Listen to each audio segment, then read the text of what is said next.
شرف آقا کی زیارت کا ملا، ان صحابیات پر لاکھوں سلام۔ الحمد للہ رب العالمین والصلاة والسلام علی سید المرسلین، اما بعد فاعوذ باللہ من الشیطان الرجیم، بسم اللہ الرحمن الرحیم۔ الصلاة والسلام علیک یا رسول اللہ وعلی آلک واصحابک یا حبیب اللہ، الصلاة والسلام علیک یا نبی اللہ وعلی آلک واصحابک یا نور اللہ۔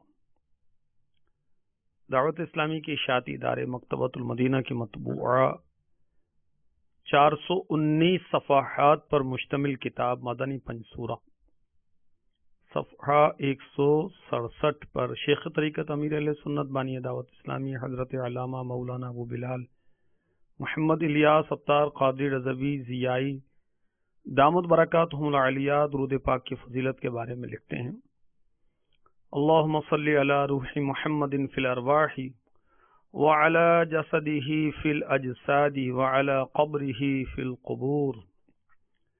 نبی اکرم نور مجسم شافع امم صلی اللہ تعالی علیہ وآلہ وسلم کا فرمان شفاعت نشان ہے، جو شخص یہ درود پاک پڑھے اس کو خواب میں میری زیارت ہوگی، اور جس نے خواب میں مجھے دیکھا وہ مجھے قیامت کے دن بھی دیکھے گا، اور جو مجھے قیامت کے دن دیکھ لے گا میں اس کی شفاعت کروں گا، اور میں جس کی شفاعت کروں گا وہ حوض کوثر سے پانی پیے گا، اور اس کے جسم کو اللہ عز و جل دوزخ پر حرام فرما دے گا۔ صلو علی الحبیب صلی اللہ تعالی علی محمد وعلی آلہ وصحبہ وبارک وسلم۔ میں درود پاک پڑھاتا ہوں، آپ پڑھ لیجئے۔ اللہ تبارک و تعالی ہمیں اپنے محبوب علیہ الصلاۃ والسلام کی زیارت نصیب فرمائے، آپ کی شفاعت سے ہمیں مستفیض فرمائے۔ اللہم صلی علی روح محمد فی الارواح وعلی جسدہ فی الاجساد وعلی قبرہ فی القبور۔ مدنی پنجسورہ کے صفحہ نمبر 167 پر یہ درود پاک لکھا ہوا ہے۔ دوزخ حرام ہوگی، جنت مقام ہوگا، گر دل پہ لکھ لیا ہے صلی علی محمد، صلو علی الحبیب صلی اللہ تعالی علی محمد وعلی آلہ وصحبہ وبارک وسلم۔ میٹھے میٹھے اسلام بھائیوں، مدنی چینل کے ناظرین، فیضان صحابیات کا سلسلہ ہے۔ اس میں اولاً ہم نے خاتون جنت رضی اللہ تعالی عنہا کی پاک سیرت کے متعلق سنا، پھر بی بی عائشہ صدیقہ طیبہ طاہرہ عابدہ زاہدہ رضی اللہ تعالی عنہا کی سیرت پاک اور آپ کے اقوال مبارک سنے، حضرت ام المؤمنین خدیجہ الکبریٰ رضی اللہ تعالی عنہا کی سیرت پاک بھی سننے سنانے کی سعادت حاصل کی۔ آج انشاءاللہ عز و جل ام المؤمنین حضرت سیداتنا سودا رضی اللہ تعالی عنہا کی سیرت پاک کے متعلق ہم سننے کی سعادت حاصل کریں گے۔ آئیے ہم پہلے اچھی نیتیں کرتے ہیں۔ فرمان مصطفیٰ صلی اللہ تعالی علیہ وسلم، مسلمان کی نیت اس کے عمل سے بہتر ہے۔ اچھی نیت نہ کی جائے تو ثواب نہیں ملتا، اور اچھی نیتیں جس قدر زیادہ کی جائیں اسی قدر ثواب بڑھتا چلا جاتا ہے۔ تو اللہ تبارک و تعالیٰ کی رضا اور ثواب پانے کے لیے اچھی نیتیں کر لیجئے۔ اول تا آخر بیٹھ کر سننے کی نیت کر لیجئے، دوزانوں بیٹھ کر سننے کی نیت کر لیجئے۔ فرمان مصطفیٰ ہے صلی اللہ تعالی علیہ وسلم کہ علم کو لکھ کر قائد کر لو. اس فرمان مصطفیٰ صلی اللہ علیہ وسلم پر عمل کرنے کی نیت سے اہم مدنی پھول مدنی چینل کے ناظرین بھی لکھیں، اور مختلف اجتماعات جو اسلامی بہنوں کے لیے منعقد کیے گئے ہیں اور اس میں باپردہ اسلامی بہنیں موجود ہیں، اگر ان کے پاس بھی لکھنے کا انتظام ہے تو وہ بھی اہم مدنی پھول لکھیں، کہ امیر اہل سنت فرماتے ہیں کہ لکھا کام آتا ہے. اللہ تبارک و تعالیٰ کے مبارک نام کو سن کر عز و جل کہنے کی نیت کیجیے. آقا علیہ الصلوۃ والسلام کا مبارک نام آئے تو درود پاک صلی اللہ تعالی علیہ وآلہ وسلم. صحابی کا تذکرہ تو رضی اللہ تعالی عنہ، صحابیہ کا ذکر آیا تو رضی اللہ تعالی عنہا، کسی بزرگ کا ذکر آیا تو رحمت اللہ تعالی علیہ کہنے کی نیت کیجیے. جو نیکی کی دعوت دی جائے گی عمل کرنے کی اور دوسروں تک پہنچانے کی نیت کیجیے. میں یہ نیت کرتا ہوں کہ اس سلسلے کا ثواب اللہ تبارک و تعالی کی رحمت سے جو مجھے عنایت ہوگا، میں اسے اپنے آقا و مولا محمد الرسول اللہ صلی اللہ علیہ وسلم کی بارگاہ خاص میں، بارگاہ رسالت میں تحفتاً ہدیتاً پیش کرتا ہوں. بوسیلہ رحمت للعالمین جملہ انبیاء و مرسلین علیہم الصلاۃ والسلام کو ہدیہ کرتا ہوں. صحابہ، تابعین، امہات المؤمنین، خلفائے راشدین، جملہ مسلمات و مسلمین، بالخصوص اپنے شیخ طریقت کو پیش کرتا ہوں امیر اہل سنت حضرت علامہ مولانا محمد الیاس ستار قادری رضوی زیائی دامت برکاتہم العالیہ. آپ کے والدین، آپ کی اولاد کو ایصال کرتا ہوں. صلو علی الحبیب صلی اللہ تعالی علی محمد وعلی آلہ وصحبہ وبارک وسلم. دعوت اسلامی کے اشاعتی ادارے مکتبۃ المدینہ کی مطبوعہ 862 صفحات پر مشتمل کتاب سیرت مصطفیٰ، بہت پیاری کتاب ہے، ہر اسلامی بھائی کے لیے مفید، ہر اسلامی بہن کے لیے مفید. اس کتاب میں صفحہ نمبر 655 پر شیخ الحدیث حضرت علامہ عبد المصطفیٰ اعظمی علیہ رحمۃ اللہ الکوی تحریر فرماتے ہیں، حضرت سیدنا عبداللہ ابن عباس رضی اللہ تعالی عنہما کا بیان ہے کہ حضرت سودا رضی اللہ تعالی عنہ نے ایک خواب دیکھا کہ حضور صلی اللہ علیہ وآلہ وسلم پیدل چلتے ہوئے ان کی جانب تشریف لائے اور ان کی گردن پر اپنا مقدس پاؤں رکھ دیا. جب حضرت سودا رضی اللہ تعالی عنہا نے اس خواب کو اپنے شوہر سے بیان کیا تو انہوں نے کہا، اگر تیرا خواب سچا ہے تو میں یقیناً عن قریب ہی مر جاؤں گا اور حضور صلی اللہ علیہ وآلہ وسلم تجھ سے نکاح فرمائیں گے. اس کے بعد دوسری رات میں حضرت سیداتنا سودا رضی اللہ تعالی عنہا نے یہ خواب دیکھا کہ ایک چاند ٹوٹ کر ان کے سینے پر گرا ہے. صبح کو انہوں نے اس خواب کا بھی اپنے شوہر سے ذکر کیا تو ان کے شوہر حضرت سکران رضی اللہ تعالی عنہ نے چونک کر کہا کہ اگر یہ تیرا خواب سچا ہے تو میں اب بہت جلد انتقال کر جاؤں گا اور تم میرے بعد حضور صلی اللہ تعالی علیہ وآلہ وسلم سے نکاح کرو گی. چنانچہ ایسا ہی ہوا اور اسی دن حضرت سکران رضی اللہ تعالی عنہ بیمار ہوئے اور چند دنوں کے بعد وفات پا گئے. اللہ تبارک و تعالی کی ان پر رحمت ہو اور ان کے صدقے ہماری بے حساب مغفرت ہو. آمین بجاہ النبی الامین صلی اللہ تعالی علیہ وسلم. میٹھے میٹھے اسلامی بھائیوں، مدنی چینل کے ناظرین، پردے میں رہ کر سننے والی اسلامی بہنوں، ہمارے آقا مولا محمد الرسول اللہ صلی اللہ تعالی علیہ وسلم ام المؤمنین حضرت سیداتنا خدیجہ الکبریٰ طاہرہ عفیفہ رضی اللہ تعالی عنہا کی وفات سے بہت زیادہ مغموم اور اداس رہا کرتے تھے. یہ دیکھ کر حضرت خولہ بنت حکیم رضی اللہ تعالی عنہا نے محبوب رب العزت صلی اللہ تعالی علیہ وسلم کی خدمت بابرکت میں درخواست پیش کی، یا رسول اللہ صلی اللہ تعالی علیہ وسلم، آپ حضرت سودا رضی اللہ تعالی عنہا سے نکاح فرما لیں تاکہ آپ کا کاشان اقدس آباد ہو جائے، ایک وفادار اور خدمت گزار بیوی کی صحبت اور رفاقت سے آپ کا غم مٹ جائے۔ ہمارے آقا علیہ الصلوۃ والسلام نے اس مخلصانہ مشورے کو قبول فرمایا، چنانچہ حضرت خولہ بنت حکیم رضی اللہ تعالی عنہا نے حضرت سودا رضی اللہ تعالی عنہا کے والد سے بات کی اور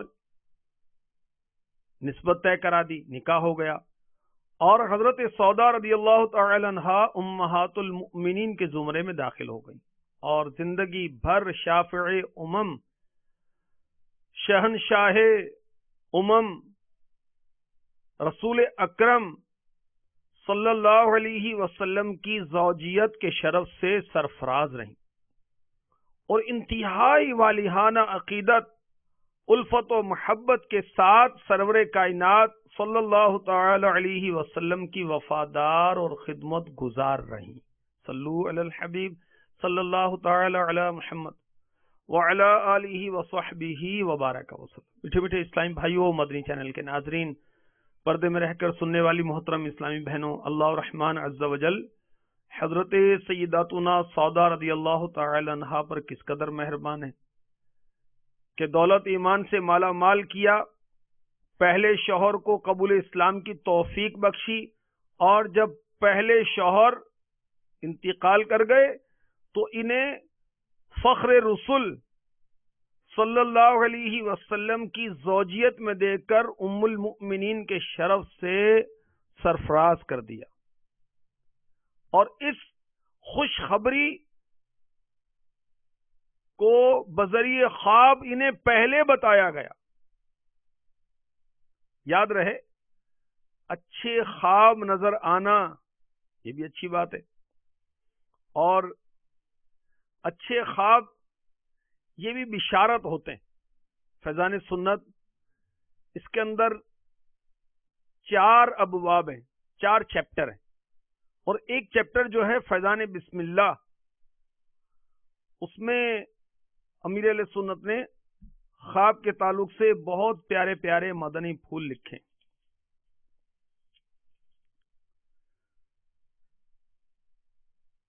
چنانچہ طبرانی المعجم الکبیر حدیث نمبر 3051، حضور مفیض النور صلی اللہ علیہ وسلم فرماتے ہیں، نبوت گئی، اب میرے بعد نبوت نہ ہوگی مگر بشارتیں۔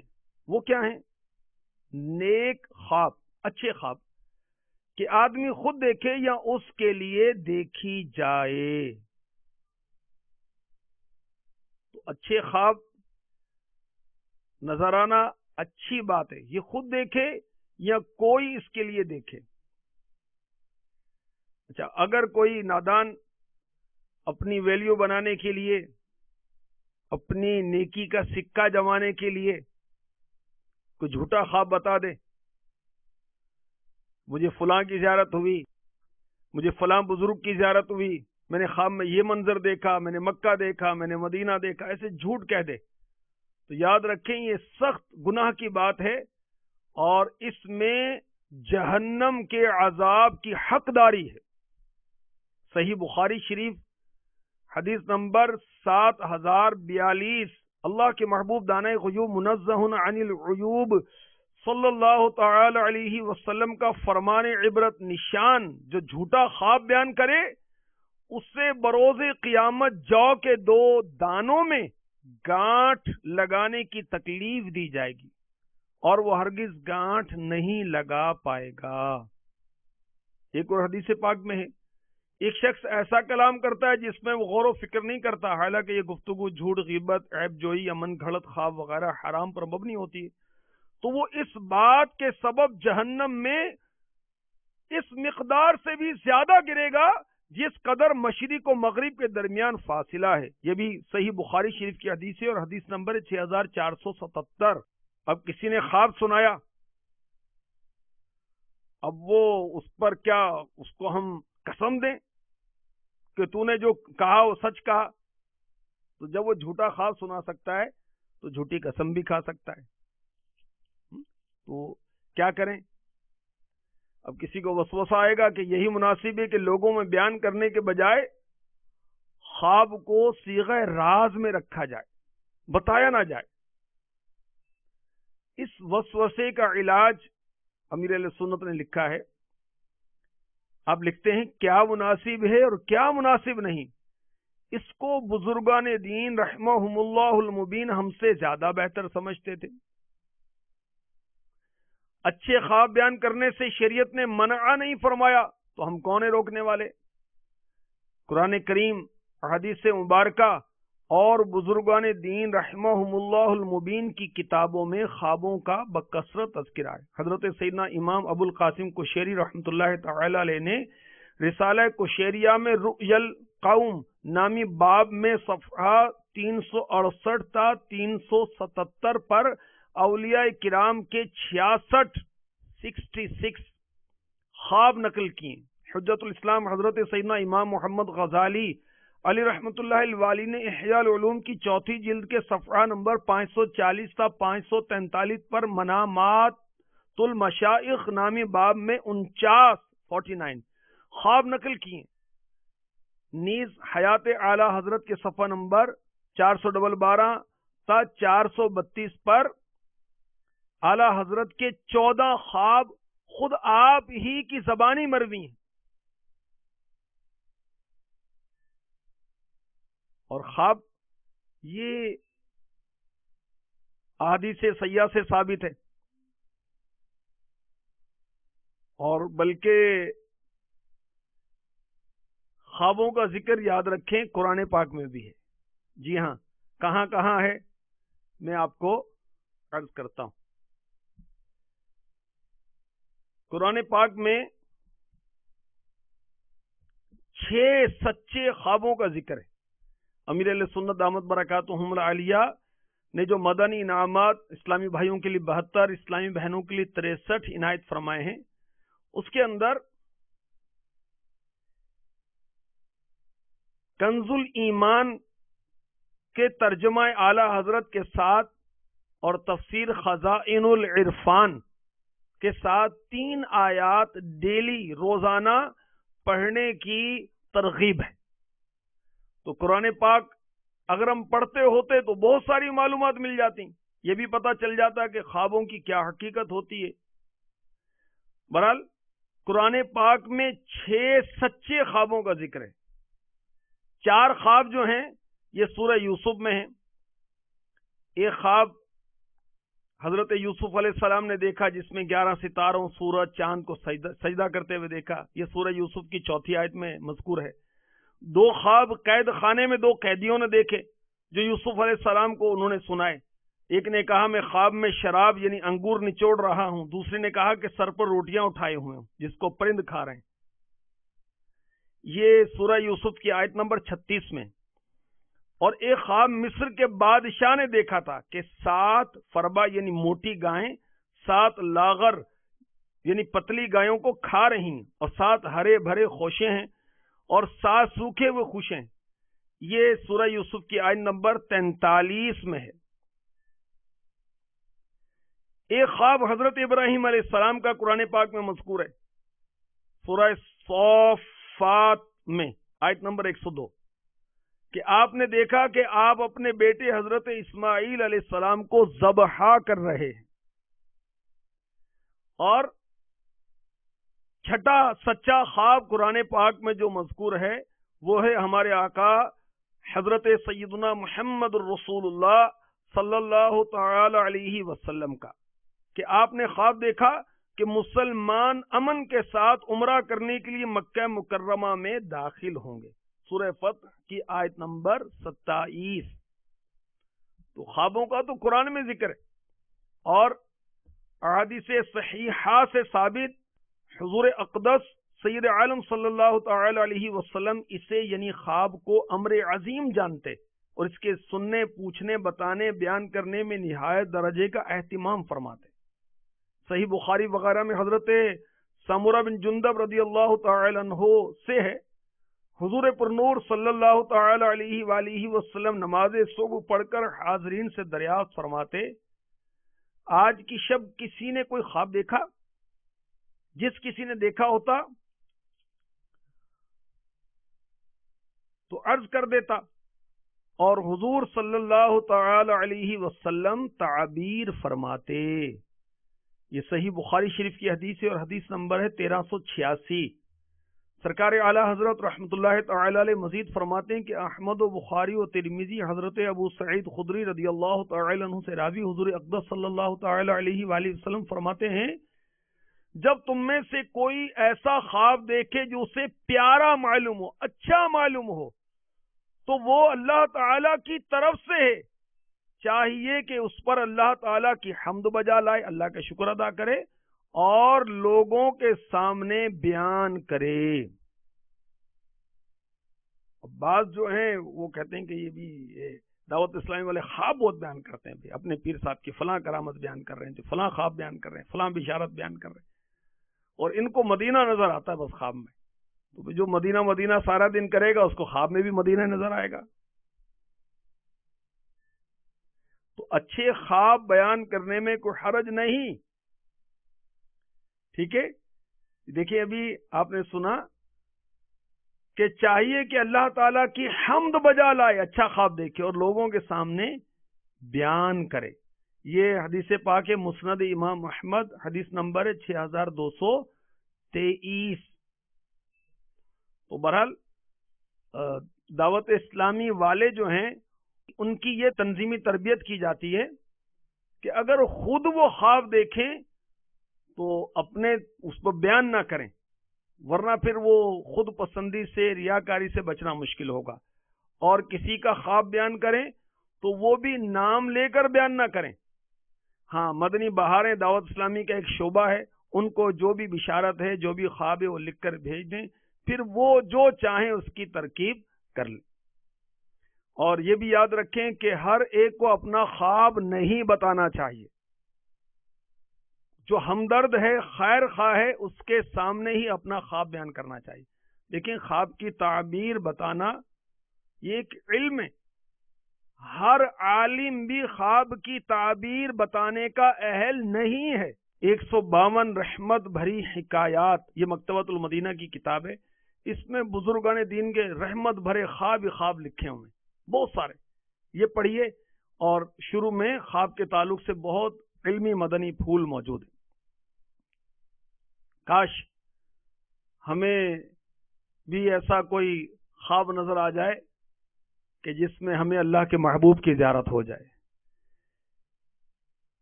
ایک کاش کبھی ایسا بھی ہو خواب میں میرے، ہوں جس کی غلامی میں وہ آقا نظر آئے، کاش۔ اور امیر علیہ سنت نے دعا کی، ہم بھی یہ دعا کرتے ہیں وسائل بخشش اپنے نعتیہ کلام میں، نبی کی دید ہماری ہے عید یا اللہ، اللہ نبی کی دید ہماری ہے عید یا اللہ، عطا ہو خواب میں دیدار مصطفیٰ یا رب، عطا ہو خواب میں دیدار مصطفیٰ یا رب۔ آمین۔ آقا پر کثرت سے درود و سلام پڑھتے رہیں، آپ کی شان و عظمت و تعظیم و توقیر کی خاطر اللہ کی بارگاہ میں دعا کرتے رہیں، اور مدنی پنصورہ میں بہت سارے درود لکھے ہوئے ہیں زیارت رسول کے لیے، وہ کرتے رہیں، بارگاہ رسالت میں استغاثہ کرتے رہیں۔ انشاءاللہ ایک نہ ایک دن اللہ کے محبوب ہماری تاریک راتوں کو اپنے نوری جلووں سے جگمگا ہی دیں گے انشاءاللہ۔ صلو علی الحبیب صلی اللہ تعالی علی محمد۔ حضرت سیداتنا سودا رضی اللہ تعالی عنہا قریشیہ عامریہ ہیں، اور ان کا نسب شریف اور آگے چل کر آقا علیہ الصلوۃ والسلام کے نسب شریف سے مل جاتا ہے۔ آپ کی کنیت ہے ام الاسود، اور دعوت اسلامی کے مدنی ماحول میں اسلامی بہنوں کو نام لے کر نہیں بلکہ کنیت کی ترکیب ہوتی ہے، یہ سنت ہے۔ ہمارے آقا علیہ الصلوۃ والسلام کی کنیت کیا ہے؟ ابو القاسم۔ خلفائے راشدین کی بھی کنیتیں ہیں۔ غوث اعظم کی کنیت کیا ہے؟ ابو محمد۔ اور ہمارے امیر اہل سنت کی کنیت کیا ہے؟ ابو بلال۔ تو کنیت رکھنا سنت ہے۔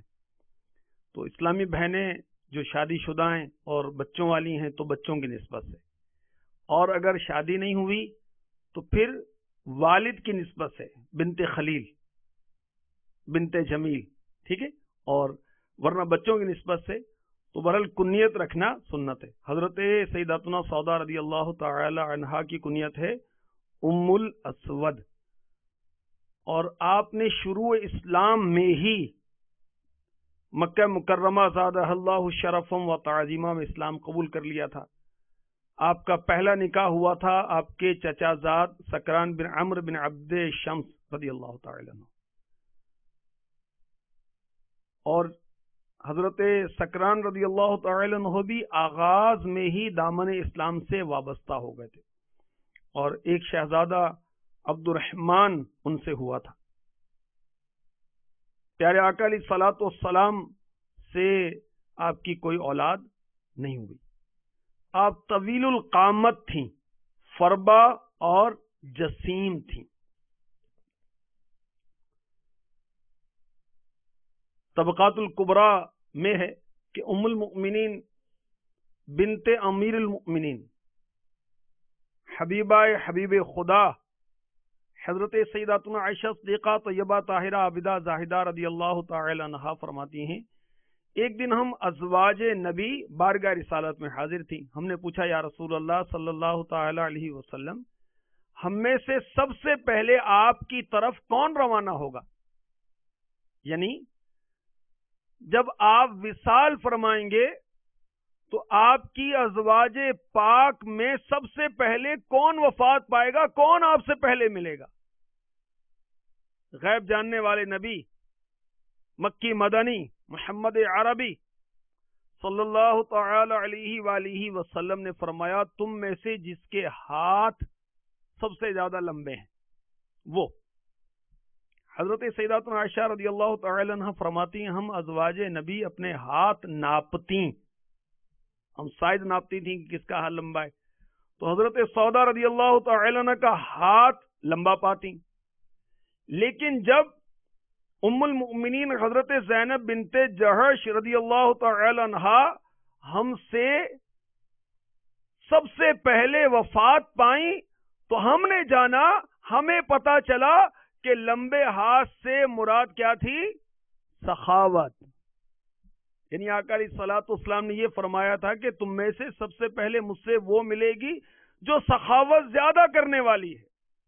سبحان اللہ۔ میٹھے میٹھے اسلام بھائیو، مدنی چینل کے ناظرین، آپ نے سنا کہ سیداتنا عائشہ صدیقہ طیبہ طاہرہ عابدہ زاہدہ عفیفہ رضی اللہ تعالی عنہا آقا علیہ الصلوۃ والسلام سے پوچھ رہی ہیں کہ آپ کی ازواج میں سے سب سے پہلے آپ کے وصال فرمانے کے بعد آپ سے کون ملے گا؟ کیوں پوچھ رہی ہیں؟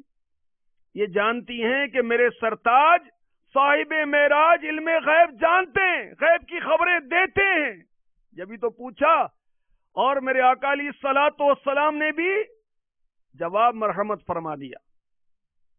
سبحان اللہ۔ اللہ تبارک و تعالی کی عطا سے ہمارے آقا صلی اللہ تعالی علیہ وآلہ وسلم موت و حیات کا غیبی علم رکھتے ہیں۔ بہار شریعت